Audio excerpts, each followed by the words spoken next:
Hello student, আসসালামু আলাইকুম সবাইকে। আজকে আমরা শিখব গ্রামাটিক্যালের সবচেয়ে ইন্টারেস্টিং এবং সবচেয়ে সহজ পার্ট, যেটা আমার মনে হয় একেবারে সহজ পার্ট, ট্যাগ কোশ্চান।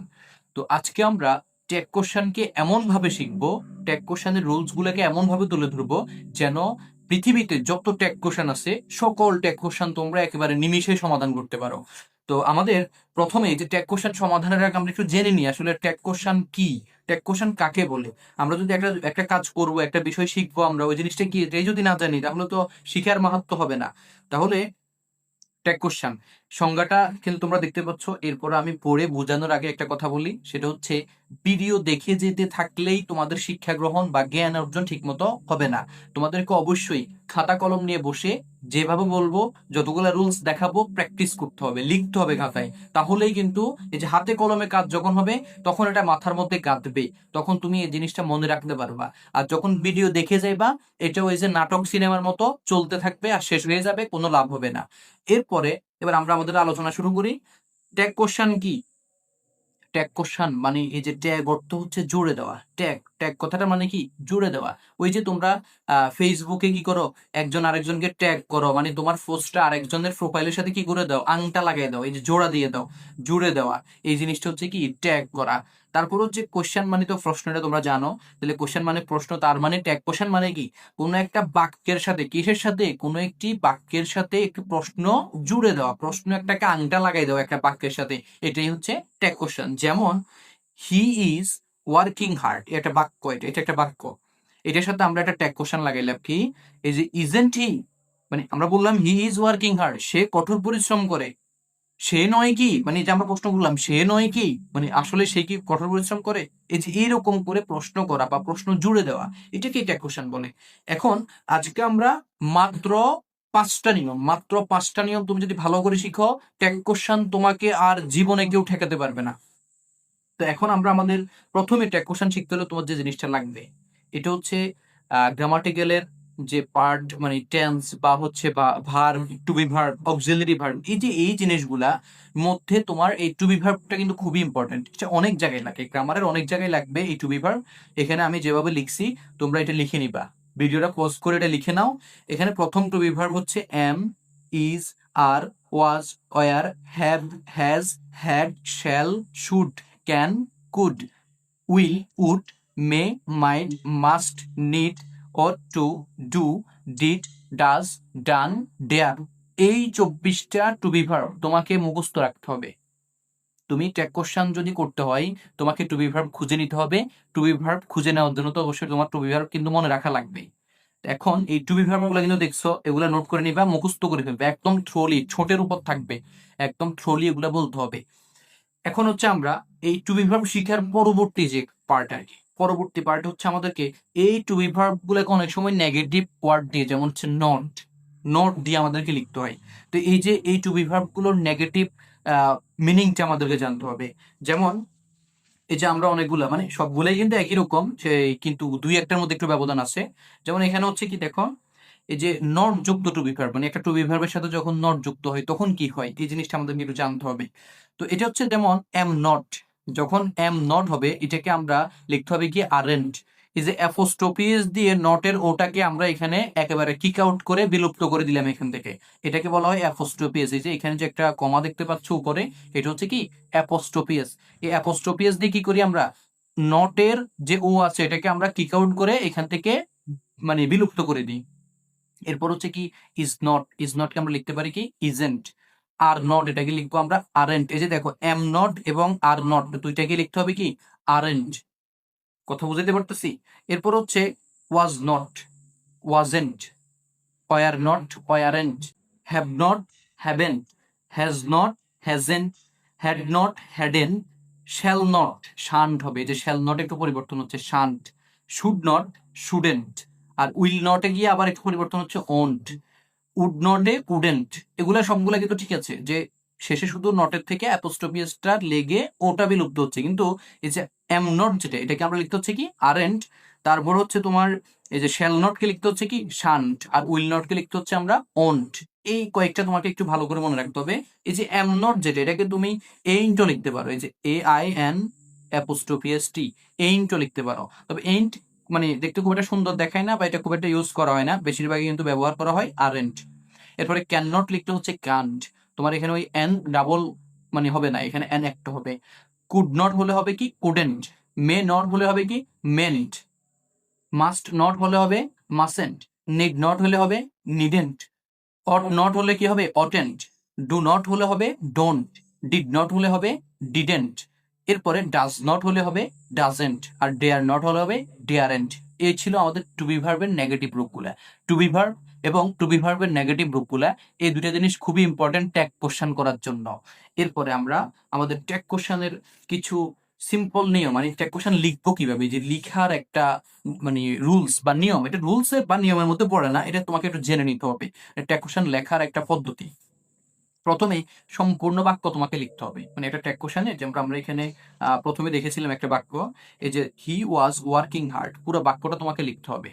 এরপরে কি করতে হবে, একটা কমা দিতে হবে, এই যে একটা কমা দেখছো, একটা কমা দিতে হবে এখানে। তারপরে তোমাকে কি করতে হবে, কমা দেওয়ার পরে ওই যে টু বি ভার্ব, যেটা টু বি ভার্বটাকে বসাইতে হবে। যদি নট যুক্ত টু বি ভার্ব হয়, নট যুক্ত করতে হবে। আমরা রুলস দেখবো কখন নট হবে কখন হবে না, এটা আমরা রুলস দেখে তারপরে বুঝবো। আর যদি নট বিহীন হয় তাহলে মানে এক কথা হচ্ছে টু বি ভার্বটা এখানে লিখবা। তারপর সাবজেক্ট লিখতে হবে, এই যে দেখো। তারপর তোমাকে সাবজেক্ট বসাইতে হবে, কেমন। এরপরে একদম শেষে একটা আন্ডারলাইন দিতে হবে, এই যে নিচে একটা দাগ দিতে হবে। এরপর একটা প্রশ্নবোধক চিহ্ন দিয়ে তোমাকে ট্যাগ কোশ্চেনটা ক্লোজ করতে হবে। যেমন এখানে যে লিখেও আমরা একটা বুঝাইলাম, দে আর ওয়ার্কিং ওয়ার্কিং, এটার আরেন্ট দে, এটা ট্যাগ কোশ্চেন কি হবে আরেন্ট দে। এইবার আমরা আমাদের কাঙ্ক্ষিত যে রুলস গুলো রেখেছি, বললাম কি যে 5টা নিয়ম শিখলে মোটামুটি তোমার ট্যাগ কোশ্চেন আর কখনো দেখাও লাগবে না। আমরা এই 5টা নিয়ম মধ্যে প্রথম যে নিয়মটা আছে, আমরা প্রথম নিয়মটা দেখি। এটা খুবই ইম্পর্টেন্ট, এই প্রথম নিয়মটা খুবই ইম্পর্টেন্ট। এখানে বলছে কি, মানে এই নিয়মের উপরে বাকিগুলো ডিপেন্ড করতেছে, তুমি এটা এটা একটু ভালো করে দেখো, বাকিগুলো বুঝে ফেলবা। বলছে কি, প্রথমেই একদম একদম প্রথমে তোমার কাজ হবে কি, একটা বাক্যকে যদি তোমাকে বলে ট্যাগ কোশ্চেন করো, তাহলে তুমি ওই বাক্য থেকে টু বি ভার্ব খুঁজে বের করতে হবে। ওই যে আমি বলছিলাম যে আমি প্রথমে কিন্তু টু বি ভার্ব দেখেছি তোমাদেরকে, তুমি ওই বাক্য থেকে কি বের করতে হবে, টু বি ভার্ব খুঁজে বের করতে হবে। এখন ইন কেস তুমি যদি টু বি ভার্ব খুঁজে না পাও, তাহলে তোমাকে কি করতে হবে, বাক্যটা কোন টেন্সে আছে। সাধারণত টু বি ভার্ব থাকে না দুইটা টেন্সে, প্রেজেন্ট টেন্স এবং মানে প্রেজেন্ট ইনডেফিনিট টেন্স এবং ফার্স্ট ইনডেফিনিট টেন্স, এই দুইটা টেন্সের মধ্যে টু বি ভার্ব থাকে না। এখন তুমি বাক্যটি যদি প্রেজেন্ট ইনডেফিনিট টেন্সের হয়, তখন তুমি কি দিতে হবে, ডু, কি বসাইতে হবে, ডু, টু বি ভার্ব হিসেবে ডু। আর যদি ভার্বের সাথে এস বা ইয়েস থাকে, তখন তোমাকে বসাইতে হবে কি ডাস।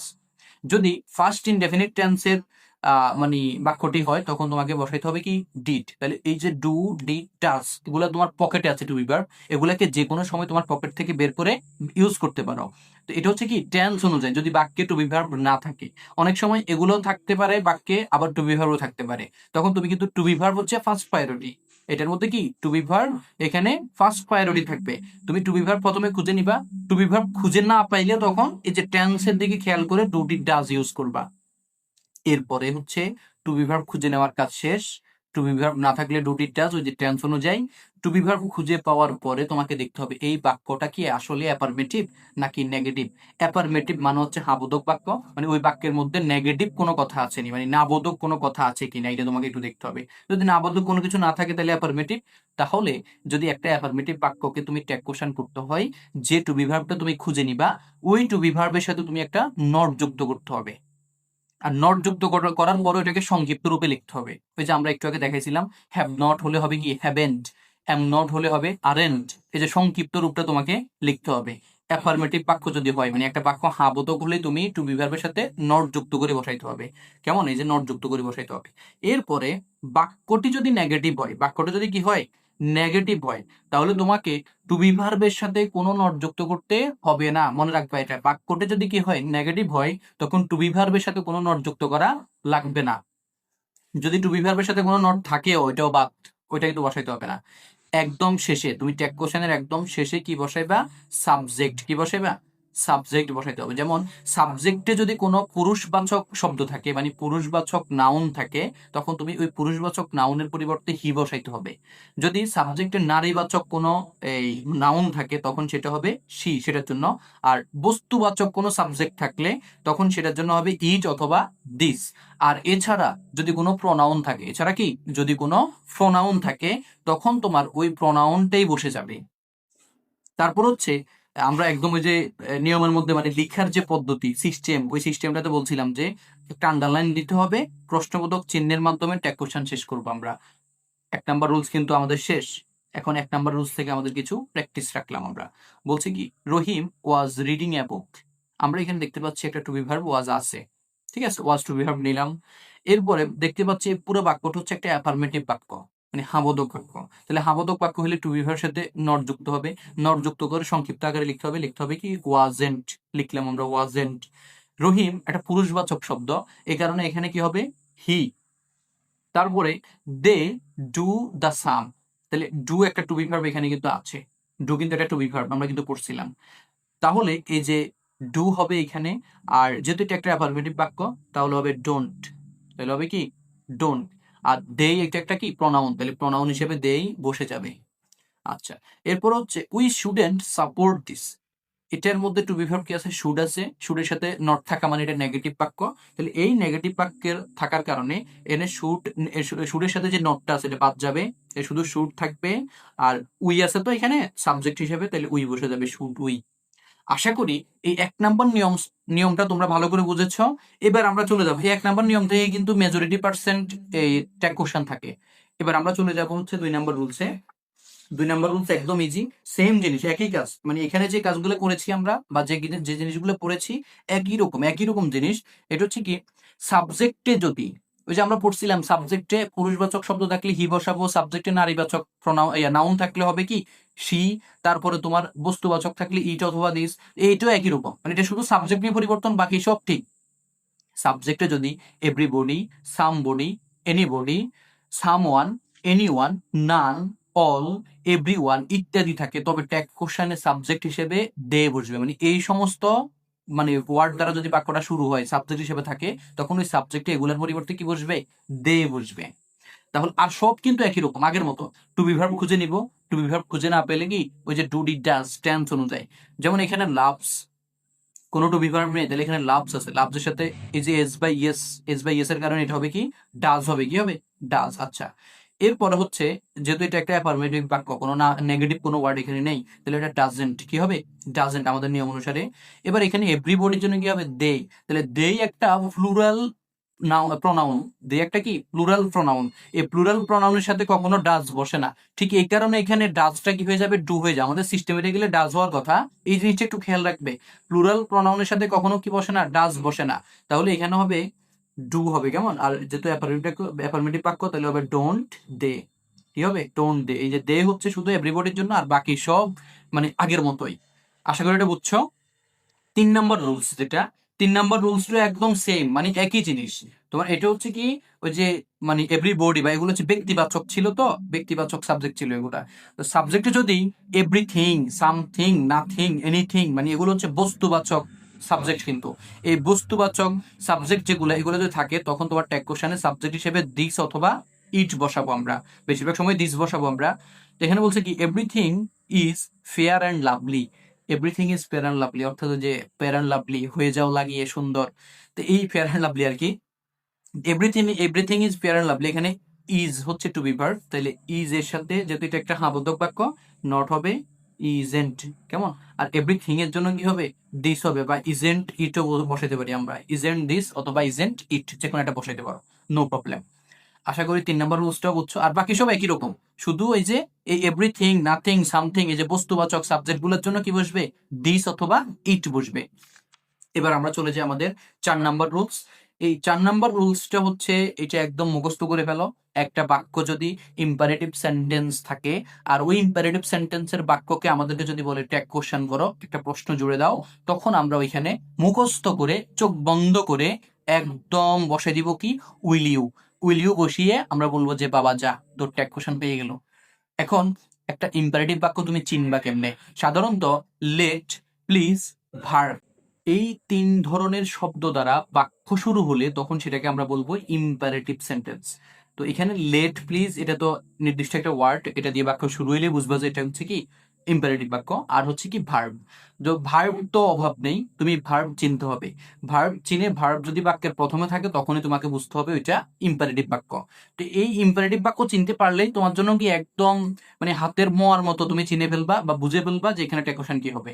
এখানে হবে কি উইল ইউ, যেমন এখানে প্লিজ দ্বারা বাক্য শুরু হয়েছে, এটা একটা ইম্পারেটিভ বাক্য, তাহলে এখানে টেকোশন হবে কি উইল ইউ। শেষ, আর কোনো কাজই নেই এখানে। এরপর আমাদের ৫ নাম্বার নিয়ম, সেম কাজ। ৫ নাম্বার নিয়ম হচ্ছে বলছি লেট প্লিজ ভার্ব, এগুলো দ্বারা শুরু হলে কি হবে ইম্পারেটিভ বাক্য। তো এখানে ৫ নাম্বার আমাদের রুলসে কি বলছে, লেটস বা লেটাস। দেখো শুধু লেট থাকলে আবার হবে না, শুধু যদি লেট থাকে, শুধু লেট, লেট মনে করো মি বা লেট হিম এ ধরনের ওয়ার্ড থাকলে কিন্তু আবার এই রুলস হবে না, এটা হবে উইল ইউ। তখন কিন্তু উইল ইউ হবে। শুধুমাত্র লেটেস্ট, লেটের সাথে যখন আস থাকবে, লেটস বা লেটাস, লেটস বা কি লেটাস, এটা দিয়ে যদি বাক্য শুরু হয় তখন তুমি এখানে এই যে ট্যাগ কোশ্চেনে বসাইতে হবে কি শ্যালই, কি বসাইতে হবে শ্যালই। আবারও বলতেছি আমি, তোমাকে যদি কখনো লেটস বা লেটাস দিয়ে বাক্য দিয়ে যদি বলে এটা ট্যাগ কোশ্চেন করো, তখন তুমি এখানে চোখ বন্ধ করে মুখস্থ বসাই দিবা শ্যালই। বুঝাইতে পারছি আশা করি।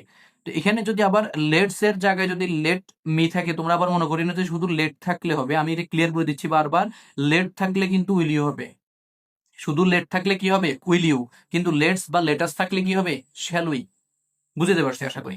এই ৫টা নিয়ম তুমি যদি ভালো করে মনে রাখতে পারো বা বুঝে থাকো, তাহলে ট্যাগ কোশ্চেনে তোমাকে কেউ ঠেকাইতে পারবে না, ট্যাগ কোশ্চেনে তুমি আজকে থেকে বস। তো এখন এরকম যদি আরো গ্রামার্টিক্যাল অনেকগুলো পার্ট আছে ওইগুলোতে বস হইতে চাও, আমার এই ভিডিওর কমেন্টসে তুমি জানাইতে পারো যে তোমার এরপরে কোন টপিক সম্পর্কে ভিডিও লাগবে। আর প্রত্যেকে এই চ্যানেলটি সাবস্ক্রাইব করে পাশে থাকবে, লাইক কমেন্টস তো অবশ্যই করবে। আজকে আমরা এই ৫টা নিয়ম শিখে যা বুঝলাম, এর প্রেক্ষিতে আমরা কিছু প্র্যাকটিস রেখেছি। আমাদের আজকের প্র্যাকটিসগুলো হচ্ছে, এগুলা কেমন। এর আগে আমরা একটা কাজ করি, সেটা হচ্ছে কিছু নেগেটিভ ওয়ার্ড আছে, ওই যে বলছিলাম বাক্যটি হা বোধক হলে নট বসাইতে হবে, বাক্যটি না বোধক হলে নট বসানোর প্রয়োজন নেই। এখন এমন কিছু নেগেটিভ ওয়ার্ড আছে যেগুলো বাক্যে থাকলে তোমার চোখে দেখাই মনে হবে না যে আসলে এটা নেগেটিভ বাক্য, কিন্তু এই ওয়ার্ডগুলো থাকলে তোমাকে বুঝতে হবে এটা নেগেটিভ বাক্য, কারণ এগুলো নেগেটিভ ওয়ার্ড, মানে এই ওয়ার্ডগুলোই এক একটা না প্রকাশ করে, মানে একটা না বোধক মানে অর্থ প্রকাশ করে। যেমন স্কার্সলি, এই ওয়ার্ডটা একটা নাবোধক অর্থ প্রকাশ করে, এই ওয়ার্ডটাকে তুমি দেখলে কখনো তোমার মনে হবে না যে এটা নাবোধক। ঠিক আছে। হার্ডলি, এই ওয়ার্ডটাও কিন্তু নাবোধক প্রকাশ করে। সেলডম, এই ওয়ার্ডটা কিন্তু নাবোধক প্রকাশ করে। ফিউ, এই ওয়ার্ডটা নাবোধক প্রকাশ করে। মানে এখানে যে লিটল, নেভার, নো, নট, এগুলো দেখলে তো বোঝা যায়, নান, নাথিং, নাইদার, এই ধরনের ওয়ার্ডগুলো দেখলে বোঝা যায়, কিন্তু প্রথমে যেগুলো লিখছি এগুলো দেখলে কোনো আল্লাহর বান্দা মনে হয় বুঝবে না যে আসলে এগুলো নেগেটিভ। তো এখন এই জিনিসগুলো তোমাকে একটু মনে রাখতে হবে যে নেগেটিভ ওয়ার্ড কোনগুলা। দেখ, এই নেগেটিভ ওয়ার্ড শেখার পরে আমরা এখন চলে যাব হচ্ছে আমাদের প্র্যাকটিসে। কেয়া কসমেটিক্স এর পক্ষ থেকে আজকে আমাদের প্র্যাকটিস আসছে। আমরা প্র্যাকটিসগুলো সমাধান করলে কিন্তু কেয়া কসমেটিক্স এর পক্ষ থেকে এক গাদা পুরস্কার আমাদেরকে দিবে ইনশাআল্লাহ। কেমন। তো যাই হোক, এখানে mister brown teaches us English. Mister brown teaches us English, আমাদের প্রথম কথা ছিল কি পুরা বাক্য থেকে আমরা টু বি ভার্ব খুঁজে নিব। তাহলে এখানে টু বি ভার্ব নেই, তো টু বি ভার্ব না থাকলে ভার্বের সাথে কি আছে এস বা ইয়েস আছে। ঠিক আছে। তাহলে এই যে এস বা ইয়েস থাকলে কি হবে ডাজ। কেমন।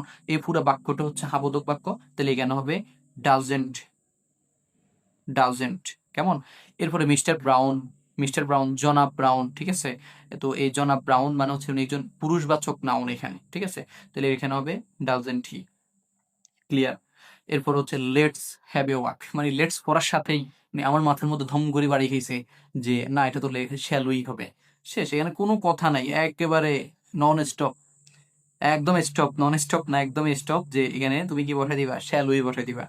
এরপরে কি বলছে, নোবডি ওয়েন্ট দেয়ার, প্রথমে দেখতে হবে টু বি ভার্ব আছে কিনা, টু বি ভার্ব কিন্তু এখানে নেই। ওয়েন্ট এই ওয়ার্ডটা দ্বারা বোঝাচ্ছে এটা ফার্স্ট ইনডেফিনিট টেন্সের একটা বাক্য, তাহলে ফার্স্ট ইনডেফিনিট টেন্সে কি হয় ডিড। কেমন। আর এটা একটা নাবোধক বাক্য, কারণ এখানে একটা নো, নো এই যে নো কথা আছে, তাহলে হবে শুধু ডিড। তারপরে নো বডি এই ওয়ার্ডটা থাকলে সাবজেক্ট হিসেবে কি হয় দে হয়, মনে আছে তোমাদের। এরপর হচ্ছে anything may happen in this time, anything আছে, may happen in this time, may একটা টু বি ভার্ব আছে, এটা একটা পুরোটা হাবোধক বাক্য, তাহলে মেন্ট হবে। কেমন।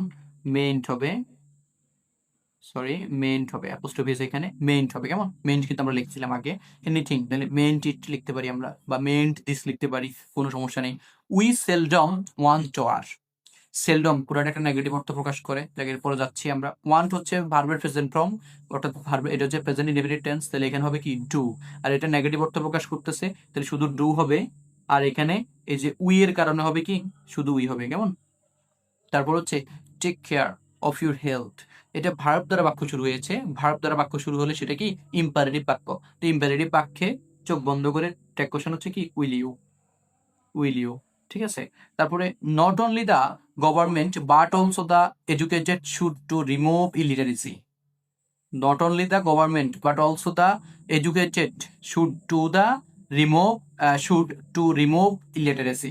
তো এটা ট্যাগ কোশ্চেন করার সময় তোমার হচ্ছে কি এই যে এই শুড আছে, তাহলে শুড, আর এখানে এটা কিন্তু নেগেটিভ বাক্য, তাহলে হবে কি শুড, এই যে এডুকেটেড, এডুকেটেড মানে শিক্ষিত ব্যক্তিদেরকে বোঝাচ্ছে, তো শিক্ষিত ব্যক্তির তো অভাব নেই, তাহলে এটা হবে শুড দে, এটা হবে কি should S H O U L D, should D H E Y, they, কেমন?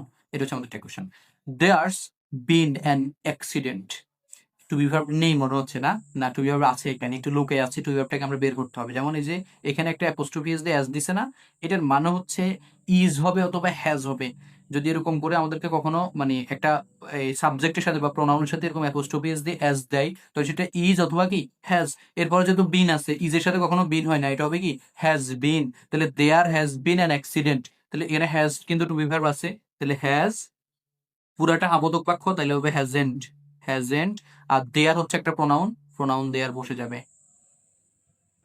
তারপর হচ্ছে প্রসপারিটি সেলডম কামস আনওয়ান্টেড, ভার্বের সাথে এস বেস আছে, তাহলে হবে ডাজ, সেলডম নেগেটিভ ওয়ার্ড, তাহলে শুধু ডাজ হবে, আর প্রসপারিটি হচ্ছে একটা, প্রসপারিটি মানে হচ্ছে সফলতা আর কি, বা হচ্ছে হঠাৎ উন্নতি আর কি, আঙ্গুল গুলে কলা গাছ, তাহলে এই এখানে এই প্রসপারিটির জন্য হবে কি ইট, তাহলে ডাজ ইট। আশা করি প্র্যাকটিস গুলো ভালো করে বুঝেছো, রুলস গুলো ভালো করে বুঝেছো। এখন আমি তো এখানে কয়টা দিছি, মাত্র 9টা প্র্যাকটিস, আর রুলস করানোর সময় কিছু প্র্যাকটিস দিলাম, তো সব মিলিয়ে হচ্ছে তোমার এই প্র্যাকটিসে কিন্তু হবে না, তোমাকে এই ভিডিও শেষ করে রুলস গুলো ভালো করে আয়ত্ত করে তোমাকে আরো অনেকগুলো প্র্যাকটিস করতে হবে, যেন এই প্র্যাকটিসের পরে তোমাকে আর কখনো ট্যাগ কোশ্চেনের দিকে তাকাইতে না হয়। ট্যাগ কোশ্চেন যখনই তোমাকে আনসার মানে প্রশ্ন দিবে তখন তুমি আনসার করতে পারবা। আর অবশ্যই চ্যানেলটি সাবস্ক্রাইব করবে, এটা কিন্তু ভুলবা না কিন্তু। তো ভালো থাকবে সবাই, আসসালামু আলাইকুম।